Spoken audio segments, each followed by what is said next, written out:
تھا۔ دوسری بات حضرت کی تشریف آوری کے بعد کیا ہوا۔ تیسری بات کیوں ہوا۔ حضرت کے متعلق آنے سے پہلے یہود کا کیا عقیدہ تھا، حضرت کے آنے کے بعد کیا عقیدہ بنا اور کیوں بنا۔ ان تین سوالات کے جوابات آ رہے ہیں۔ اب پڑھو ذرا، پھر میں آیت کی بات عرض کرتا ہوں انشاءاللہ۔ وَلَمَّا جَاءَهُمْ، حاشیے پر لکھا ہے آپ کے پاس جوابات اسئلہ ثلاثہ، تین سوالوں کے جوابات۔ اعتقاد یہود قبل بعثت حضرت صلی اللہ علیہ وسلم کے متعلق کیا تھا، بعد میں کیا ہوا اور کیوں ہوا۔ کہاں لکھا ہے؟ ملا ہے نہیں ملا؟ ملتا نہیں ہے، تلاش کرو تو ملے۔ اوپر لکھا ہے، کہاں ہے یہ تیرے پاس؟ یہ ہاں، اچھا جی پڑھو اب۔ وَلَمَّا جَاءَهُمْ، اور جب آ گئی ان کے پاس کتاب، من عند اللہ، وصف اول، کتاب کیسی ہے؟ اللہ پاک کی طرف سے، مصدق لما معہم، دوسری صفت ہے کتاب کی تصدیق کرنے والی، وصف اس کتاب کے جو ان کے ساتھ ہے۔ بار بار پڑھ چکے ہو، قرآن جو ہے وہ تورات کا مصدق ہے۔ وقان پر لکھا ہے اعتقاد یہود قبل بعثت، کیا لکھا ہے جی؟ اعتقاد یہود قبل بعثت، حضرت کی نبوت سے پہلے حضرت کے بارے میں کیا عقیدہ تھا، اور یہ کانو حال ہے بے تقدیر قد، اور حالانکہ تاخیر تھے وہ یہودی من قبل، اس سے پہلے، یستفتحون علی الذین کفروا۔ میری طرف دیکھو جی، میں نے اب بات عرض کرنی ہے۔ اس آیت کے 5 مطلب ہیں۔ کتنے مطلب ہیں جی؟ 5۔ 4 مطلب تو ہیں صحیح اور 1 مطلب ہے غلط، میں اس کی وضاحت کرتا ہوں انشاءاللہ۔ پہلا مطلب کیا ہے؟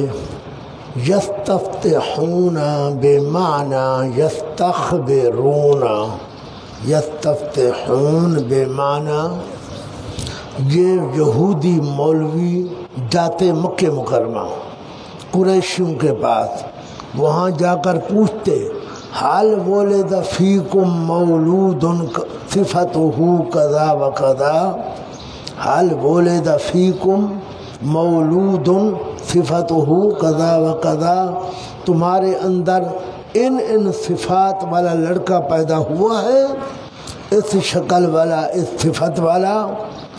وہ پوچھتے کیا مسئلہ ہے بھی، کیوں پوچھتے ہو؟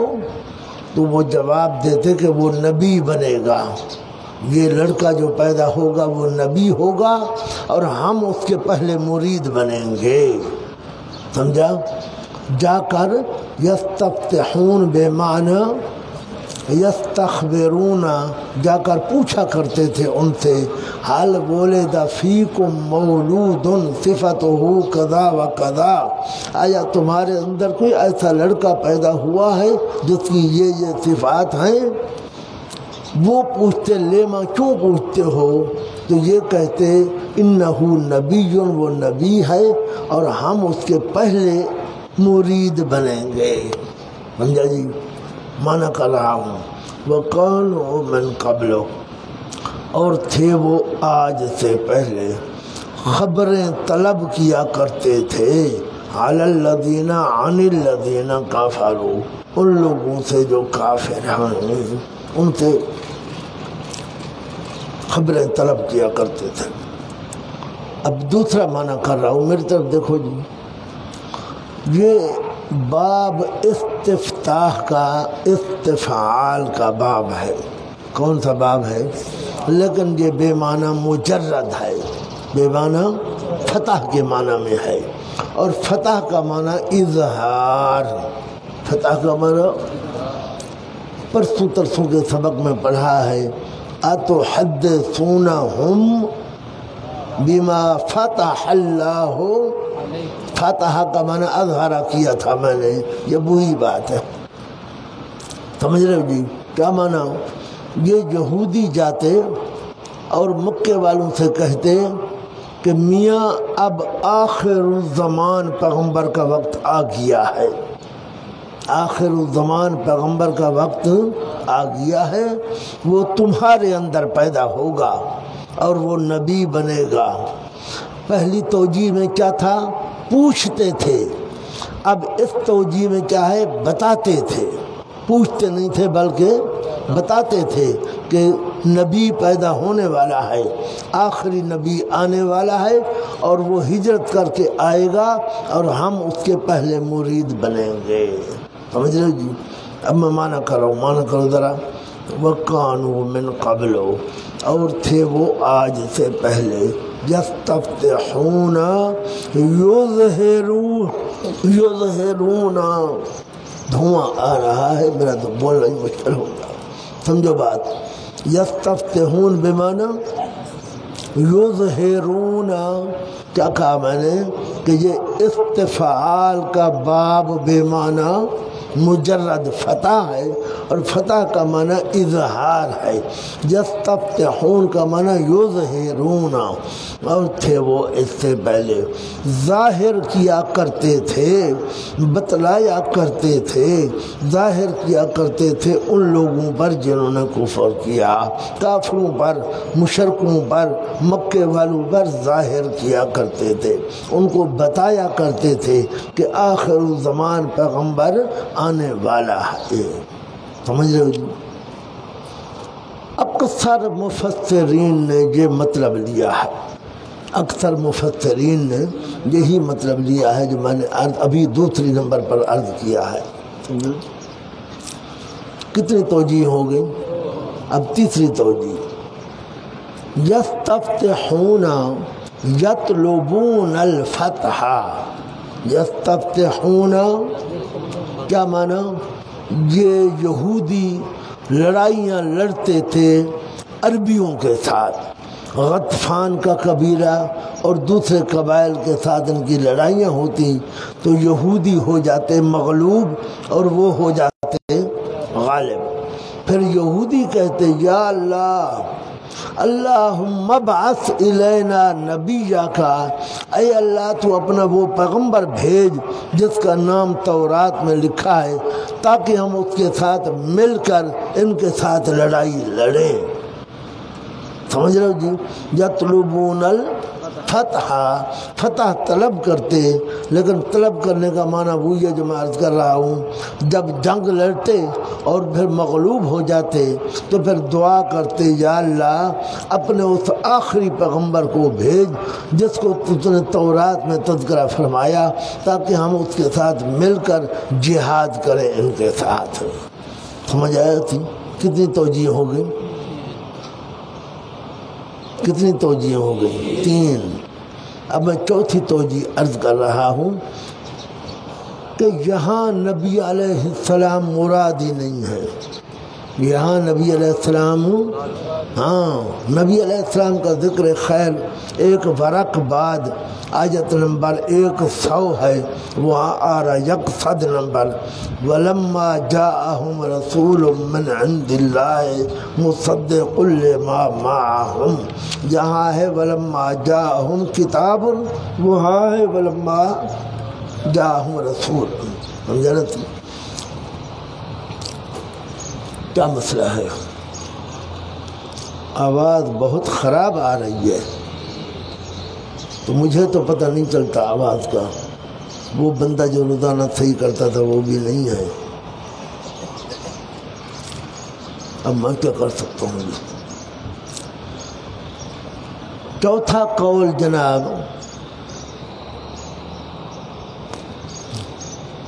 جا بابا دیکھ ٹھیک کر، جب بھی کوئی مسئلہ آتا ہے اسی گڑبڑ ہوتی ہے سب۔ اب کتنی دیر میں نے بول لیا ہے، اب تم نے کہا کہ آواز خراب آ رہی ہے، ہاں جی؟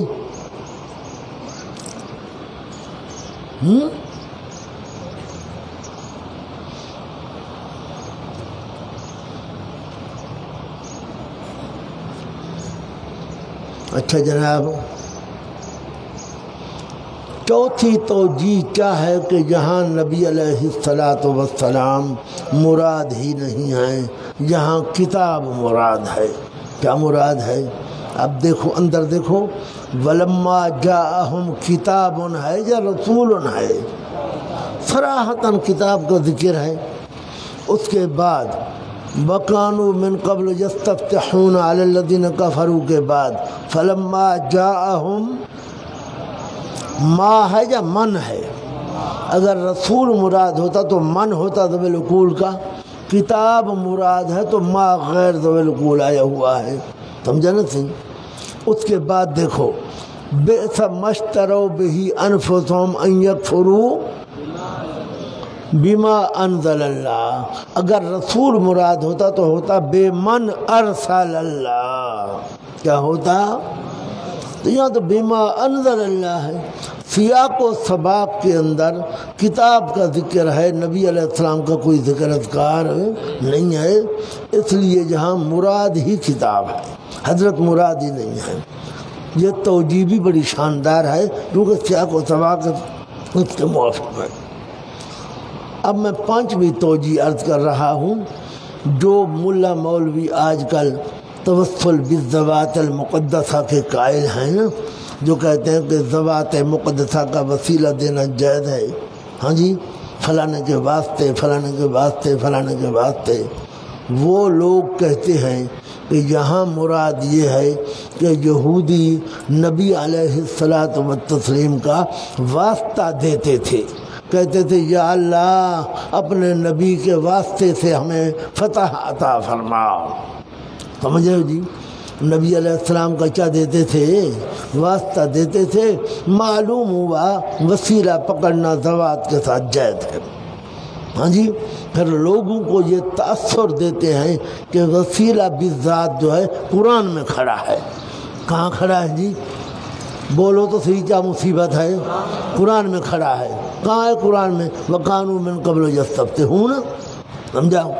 مطلب یہ لیتے ہیں اور روایت پیش کرتے ہیں اس کی شرح کے اندر، میں وہ روایت ابھی پیش کرتا ہوں انشاءاللہ، اور میں اس کی حقیقت آپ کے گوش گزار کرتا ہوں۔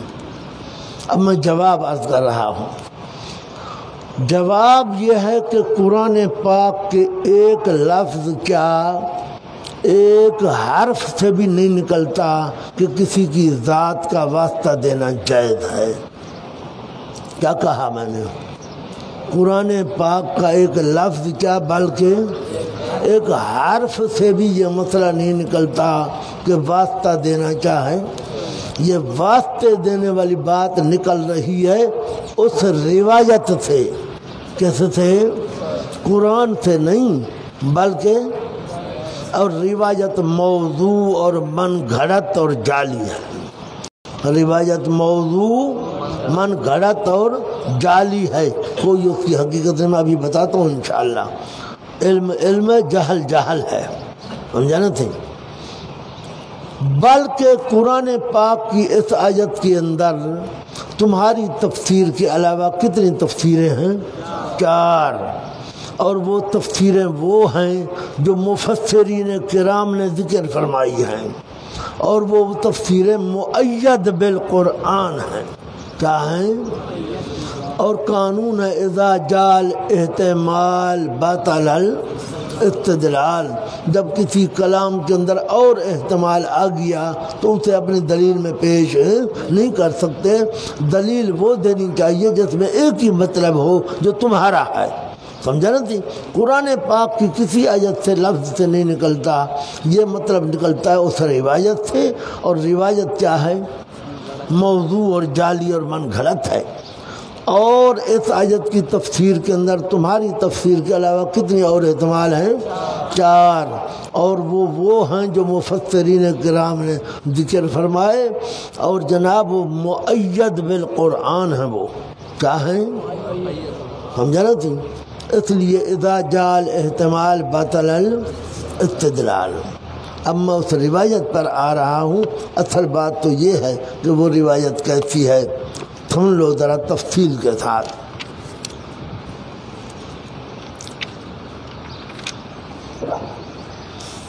روایتیں ہیں 3۔ کتنی روایتیں جی؟ 3 روایتیں ہیں۔ کتنی ہیں؟ پہلی روایت ہے حضرت ابن عباس رضی اللہ تعالیٰ عنہ کی، وہ بھی سن لو۔ یہ جناب مستدرک حاکم کا دیا، مستدرک کے اندر یہ حدیث ہے، یہ حدیث نہ کہو روایت ہے حضرت ابن عباس سے، عن ابن عباس رضی اللہ تعالیٰ عنہما قال كانت یہود خیبر تقاتل غطفان، خیبر کے یہودی غطفان سے لڑا کرتے، فکلما التقوا هزمت یہود خیبر، جب بھی آپس میں آمنا سامنا ہوتا یہود خیبر کو شکست ہوتی، فعادت الیہود بہذا الدعاء، یہودی یہ دعا پڑھا کرتے، اللہم انا نسألک بحق محمد، ہم تجھے نبی اکرم کا واسطہ دیتے ہیں الی آخرہ، سمجھانا تھی۔ مستدرک کا جلد 2 صفحہ 263 ہے، جلد 2 ہے اور صفحہ 263 ہے۔ یہ ہے روایت ابن عباس بروایت عبد الملک، کیا کہہ رہا ہوں، مولوی ہو یہ لفظ یاد کرو، روایت ابن عباس بروایت عبد الملک، حضرت ابن عباس کی روایت ہے لیکن اس کی سند کے اندر عبد الملک کھڑا ہے، کون کھڑا ہے؟ عبد الملک ابن ہارون کھڑا ہے۔ دوسری روایت ابن عباس کی ہے رضی اللہ تعالیٰ عنہما اجمعین کی، اور اس کی روایت میں قلبی ہے، یہ در منصور جلد اول صفحہ 88 ہے، سمجھا تھی۔ بس میں روایت نہیں پڑھ رہا، یہ روایت بھی حضرت ابن عباس کی ہے لیکن اس کی سند کے اندر کون ہے؟ قلبی، روایت ابن عباس بروایت قلبی کا ہے، اس کا نام ہے محمد بن الصائب قلبی اس کو کہتے ہیں۔ اور تیسری روایت ہے سدی کی، وہ روح المعانی کا جلد اول ہے صفحہ 320 ہے، اس کے اندر سدی کی روایت ہے، اس میں بھی یہی بات ہے انا نسألک بحق محمد۔ کتنی روایتیں ہو گئیں جی؟ 3۔ اب پہلی روایت کا حال سنو کہ اس روایت کی سند کے اندر کھڑا ہے عبد الملک بن ہارون، کون کھڑا ہے؟ اور وہ کون ہے جناب؟ حیران ہو جاتے بندہ، سارے ساتھی کہو الحمدللہ، اللہ کی مہربانی سے، اس کے فضل و کرم سے ہمیں ایسے اساتذہ ملے ہیں جنہوں نے جی حق بات اور مسئلہ توحید ہمیں سمجھایا ہے۔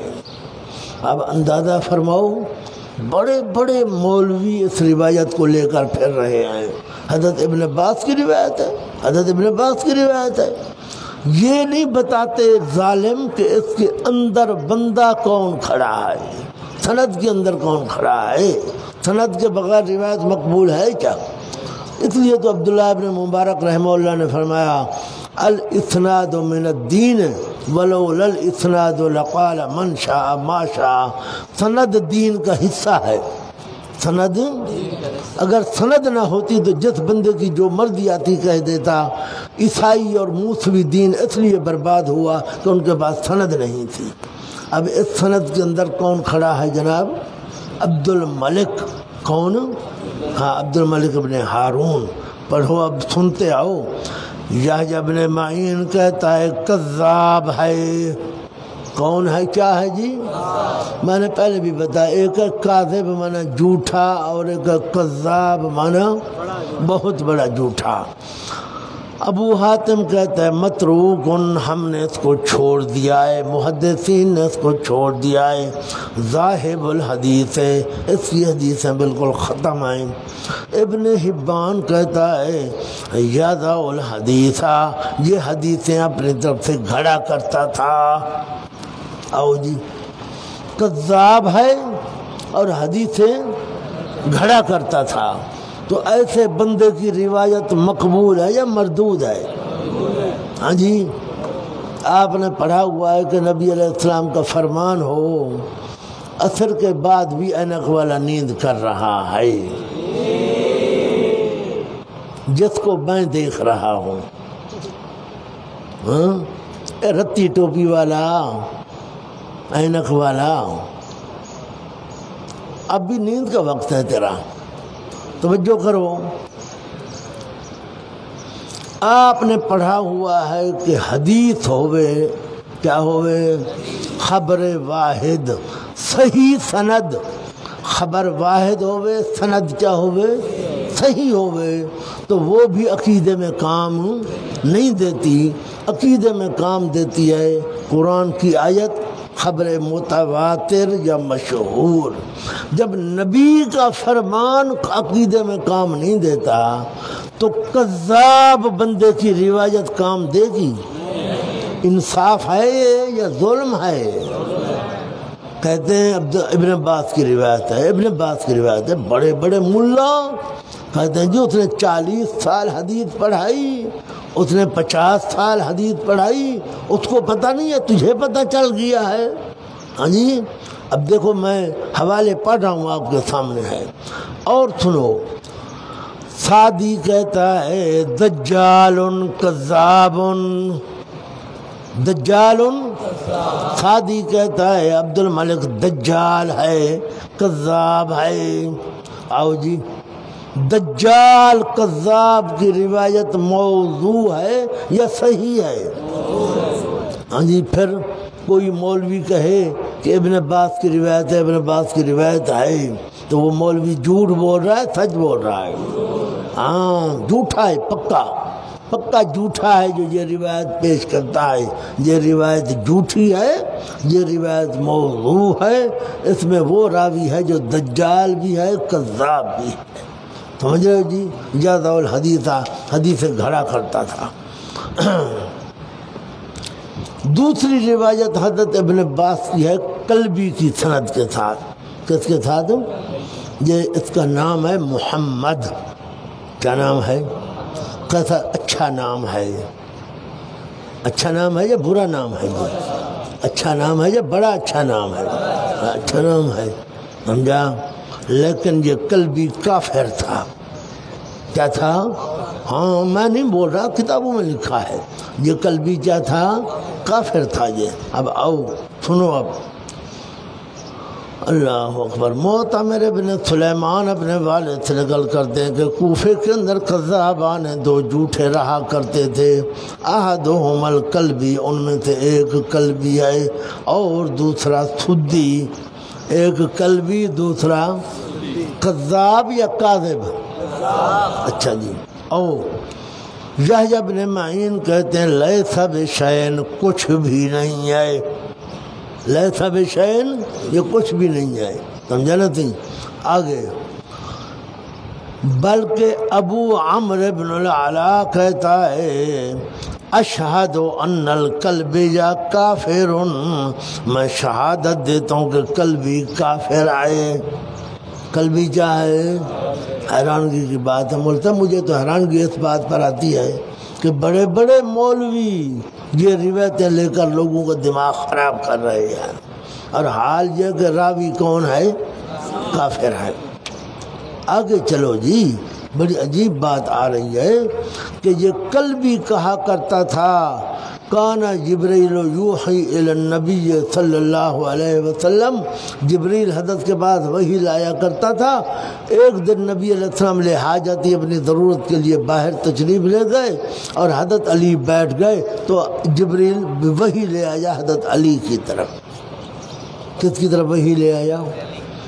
اب آپ نے سورہ والنجم پڑھی ہے، سورہ جن کا آخر پڑھا ہے، لِيَعْلَمَ أَنْ قَدْ أَبْلَغُوا وَأَحَاطَ وَأَحْصَىٰ كُلَّ شَيْءٍ۔ اللہ نے وحی کی پوری حفاظت کی ہے نہیں کی؟ آپ کیا سمجھتے ہو محمد علیہ السلام کے علاوہ جبریل بھول کر کسی اور کے بعد وحی لے جا سکتا ہے؟ فرشتے بھول سے پاک ہیں، بھولتے کیا ہیں؟ تو یہ کفر ہے، یہ شیعوں کا عقیدہ ہے۔ کس کا عقیدہ ہے؟ اگلی بات سنو، اگلی بات سنو، اللہ اکبر۔ یزید نے کہا، جب اس نے یہ کہا تو یزید ابن زرع نے کہا میں نے یہ بات تو اس نے نہیں سنی، لیکن میں نے قلبی کو دیکھا، یضرب صدرہ، اپنا سینہ پیٹتا تھا اور کہتا تھا آنا سبائی، آنا سبائی، آنا سبائی، میں سبائی ہوں۔ میں کیا ہوں؟ سبائی کون ہے؟ یہی رافضی تو ہیں. ان کا بڑا جو تھا نا وہ کون تھا؟ عبداللہ ابن سبا. کون تھا؟ یہ نامراد یہ وہ یہودی تھا اور منافقانہ طور پر اس نے اسلام قبول کیا. پھر یہ کیا کہتا تھا؟ کہتا تھا علی خدا ہے میں اس کا نبی ہوں. یہ کون کہتا تھا؟ عبداللہ ابن سبا کہتا تھا علی خدا ہے میں اس کا. شیعوں کی ایک کتاب ہے اسماء الرجال کی، اس کا نام ہے رجال کشی. کیا نام ہے؟ رجال کشی. اس کے اندر موجود ہے یہ بات. سمجھا نا تھی؟ میرے پاس آئے. اللہ پاک حضرت والد صاحب رحمہ اللہ پر کروڑ رحمت نازل فرمائے. انہوں نے شیعوں کی کتابیں خود ایران سے منگوائی تھیں. ہمارے پاس ایران کی چھپی ہوئی کتابیں ہیں ساری. اصول کافی، فروع کافی، روضہ کافی، تہذیب الاحکام، منتہی الاعمال، سمجھا، حق الیقین وغیرہ وغیرہ، یہ ساری کتابیں ہیں. تو جناب رجال کشی میں یہ بات لکھی ہے. وہ کہتا تھا کہ علی خدا ہے اور میں اس کا نبی ہوں. چنانچہ حضرت علی کو پتہ چل گیا، آپ کا دور حکومت تھا، آپ نے اس کو پکڑوا لیا اور اس کے ساتھیوں کو بھی. ہاں آپ نے فرمایا ماں مرے تیری، کیا کہتا ہے تو؟ کہتا میں وہی بات کہتا ہوں، تو خدا ہے میں تیرا نبی ہوں. اب فرماؤ یہ عقیدہ کفریہ ہے یا اسلامی ہے؟ آپ نے کہا توبہ کر، نامراد ہے اس عقیدے سے. کہتا نہیں میرا یہی عقیدہ ہے. آپ نے اس کو اور اس کے ساتھیوں کو جیل میں ڈلوا دیا. تھوڑے دنوں کے بعد ہمارا لے آؤ ان کو، پکڑو. پکڑ کے لے آئے گے، پھر آگ جلاؤ. آگ جلوا کر ان کو زندہ زندہ آگ میں جلوا دیا آپ نے ان کو. یہ چیختے چلاتے رہے اور آگ میں جلوا دیا. یہ وہی عبداللہ ابن سبا ہے. آگے رجال کشی والا لکھتا ہے کہ اس لیے لوگ کہتے ہیں کہ ان الرفض ماخوذ من الیہودیت، کہ رفض جو ہے یہودیت سے نکلا ہے، کہ وہ یہودی تھا، بانی مبانی وہی تھا. تو یہ وہی کہہ رہا ہے انا سبائی اینا سبائی، میں سبائی ہوں میں سبائی ہوں. عبداللہ ابن سبا کافر تھا اور اس کے عقیدے پر جو لوگ ہیں وہ بھی کیا ہیں؟ کافر ہیں. یہ کافر تھا نام مراد ہے. سمجھ رہے ہو جی؟ تو کافروں کی روایتوں سے عقیدے ثابت ہوتے ہیں. مول صاحب ظلم ہے یا نہیں ہے؟ ہمارے بارے میں فتویٰ لگاتے ہیں یہ معتزلی ہیں، یہ فلانے ہیں، یہ مماتی ہیں، فلانے ہیں. ہم پیش کرتے ہیں قرآن حدیث اور ہمارے اوپر یہ فتوے لگاتے ہیں. لیکن ہم کہتے ہیں لگاتے رہو فتوے. یہ فتوے تو امام الانبیاء پر بھی لگے تھے. ہمیں کوئی پرواہ نہیں ہے تمہارے فتووں کی. انشاءاللہ تعالی محض اللہ کے فضل و کرم سے جب تک جسم کے اندر جان ہے ہم یہ مسئلہ بیان کرتے رہیں گے. انشاءاللہ یہ مسئلہ ہم سناتے رہیں گے تاکہ لوگوں کے عقیدے صحیح ہوں اور ہماری جنت بنے. سمجھا جی؟ مولویوں سے 5 سوال ہوں گے، عوام الناس سے 4 اور مولویوں سے قیامت کے دن 5 سوال ہوں گے. ایک سوال یہ بھی ہوگا کہ میں نے تمہیں علم دیا تھا، تم نے آگے پہنچایا تھا یا نہیں پہنچایا تھا. اللہ ہم سب کو پہنچانے کی توفیق عطا فرمائے. تیسری روایت اس کے اندر سدی کھڑا ہے. کون کھڑا ہے جی؟ سدی. اس کے پہلے بھی پڑھا ہو، آج پھر سن لو. جوز جانی کہتا ہے کذاب شتام، یہ بہت بڑا جھوٹا انسان ہے. شیخین یعنی ابو بکر عمر رضی اللہ تعالی عنہما وعنہم اجمعین کو گالیاں دیا کرتا تھا. اب ابو بکر عمر کو گالیاں دینے والا مسلمان ہے کافر ہے؟ تو اس کی روایتوں سے عقیدے ثابت کر رہے ہیں اور ہیں اہل سنت والجماعت. ممبروں پہ بیٹھ جاتے ہیں ہاں جی، اور جو مرضی آتی ہے ہانکتے رہتے ہیں. ابو حاتم کہتا ہے یکتب حدیثہ ولا یحتج بہ، سدی کی حدیثیں لکھا کرو لیکن دلیل نہ لیا کرو، عبرت کے لیے. سمجھا تھی؟ حسین ابن واقد کہتا ہے میں سدی کے یہاں رہا کچھ دن، میں نے اس سے سنا لیتناول ابا بکر و عمر، ابو بکر عمر کو گالیاں دیتا تھا. تو میں پھر کبھی نہیں گیا اس کے پاس. کوفے میں 2 جھوٹے رہتے تھے، ایک اپنا سدی اور دوسرا قلبی. سمجھا نہ تھی؟ بلکہ ایک بڑی عجیب بات آخری تمہیں سنا دوں. ہاں جی،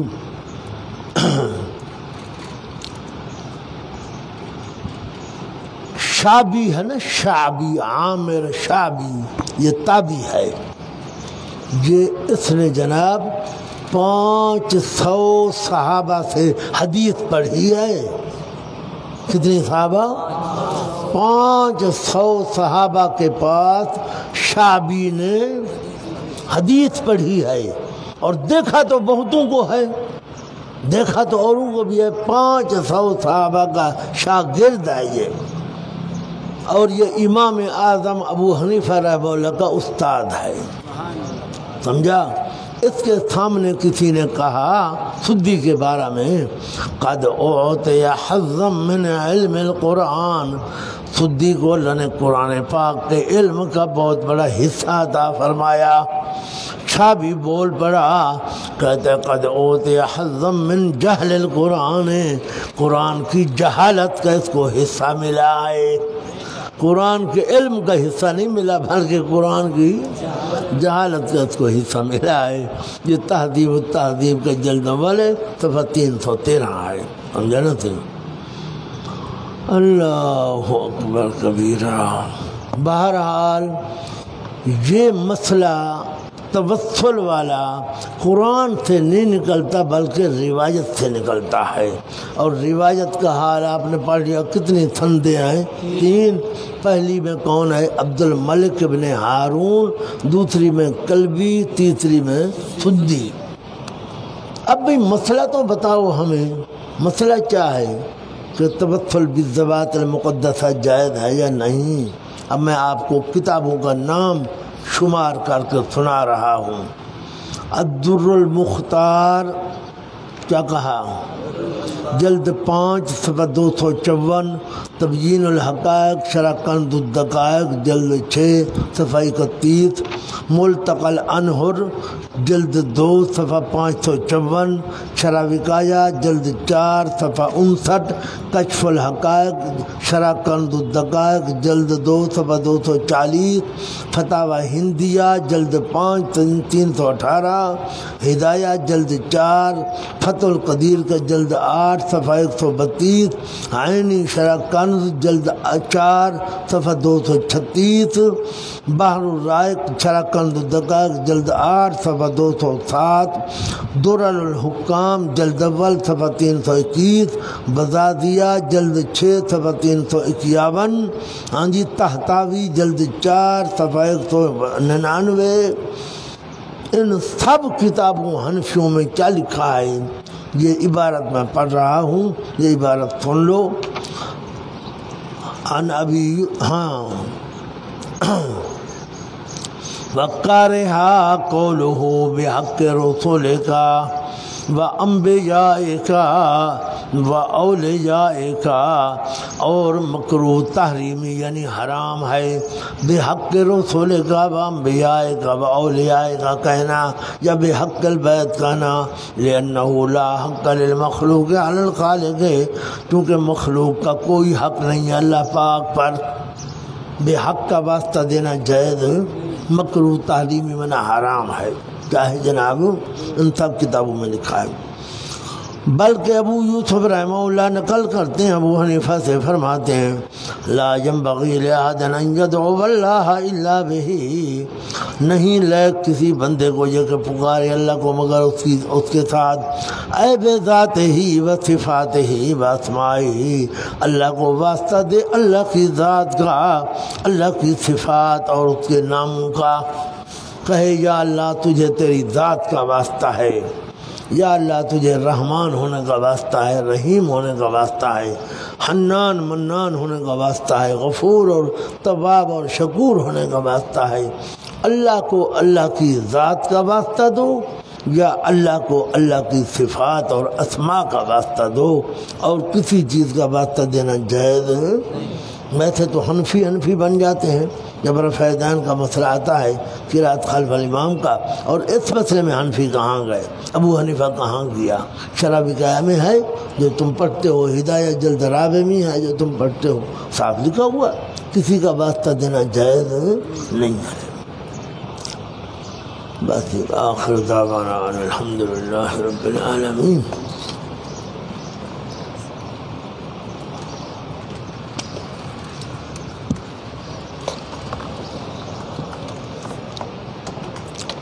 کل چھٹی کر رہے ہیں جی انشاءاللہ. ذرا آپ لوگ ماشاءاللہ جوان ہو. آج رات لیلۃ الجمعہ ہے، جمعہ کی رات ہے، سمجھا جی. محنت کرو، عبادت کرو، نفلیں پڑھو، تلاوتیں کرو، دعائیں کرو. ہاں جی. آوارہ نہ پھرو، نہ موبائل دیکھو، نہ آوارہ پھرو، نہ بازار جاؤ. یہ وقت پتہ نہیں بعد میں ملے گا یا نہیں ملے گا، موت کا کوئی پتہ نہیں ہے. ہاں جی. موت سر پہ کھڑی ہے. اس لیے بہتر ہے کہ آپ لوگ سمجھا مسجد کے اندر زیادہ وقت گزارو اور اللہ کے اندر زیادہ وقت گزارو. اللہ مجھے آپ کو سب کو توفیق عطا فرمائے گی.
صلی اللہ علیہ وسلم.